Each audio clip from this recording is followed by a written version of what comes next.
Prinsipnya kita ingin mendorong munculnya industri baik industri keuangan maupun industri syariah yang lain, satu industri yang efisien tentu ya, dan kemudian kompetitif dan juga sustainable. Jadi kalau sekarang ini mereka belum cukup size-nya, belum bisa efisien dan kemudian dengan demikian juga tidak bisa kompetitif, maka kalau terus kemudian by law mereka itu harus spin off, maka mereka akan menjadi pemain-pemain pasar yang sulit untuk bisa bersaing dan akibatnya sustainability-nya juga bisa terganggu.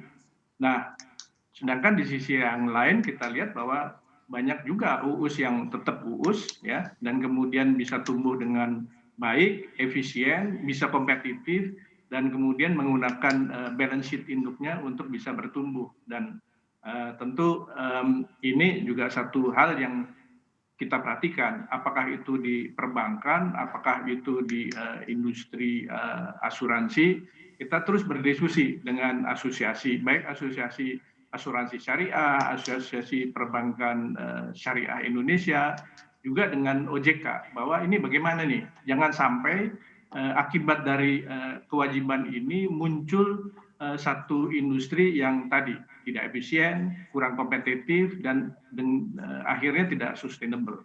Jadi ini yang sedang kita kerjakan, ya, bagaimana caranya, ya tentu kita sedang mencari jalan dari sisi hukumnya supaya tetap baik bank syariah yang mempunyai UUS ataupun asuransi syariah yang ada bank-bank yang konvensional yang mempunyai UUS atau asuransi yang mempunyai UUS itu punya kesempatan untuk menentukan kapan mereka itu mau lakukan spin off atau tidak spin off, dan itu adalah sesuai dengan keputusan bisnis mereka atas dasar corporate action-nya mereka.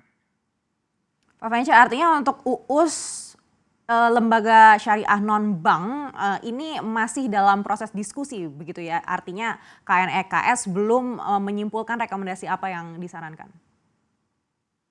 Ya, saya kira diskusinya terus berjalan ya, tapi memang kan ini ada undang-undangnya, ya, ada undang-undangnya, dan bagaimana kita terus kemudian menyikapi bahwa di dalam diskusi ini bagaimana kita menyikapi bahwa undang-undang itu ya tidak bisa dilanggar, ya, ketentuan yang di bawahnya juga tidak bisa overriding daripada undang-undang yang ada. Nah, ini diskusi ini sedang berjalan. Kalau dari pihak OJK sendiri mengakui ini tengah menjajaki untuk membuka opsi tidak lagi memaksakan bank untuk menyapih UUS menjadi BUS begitu.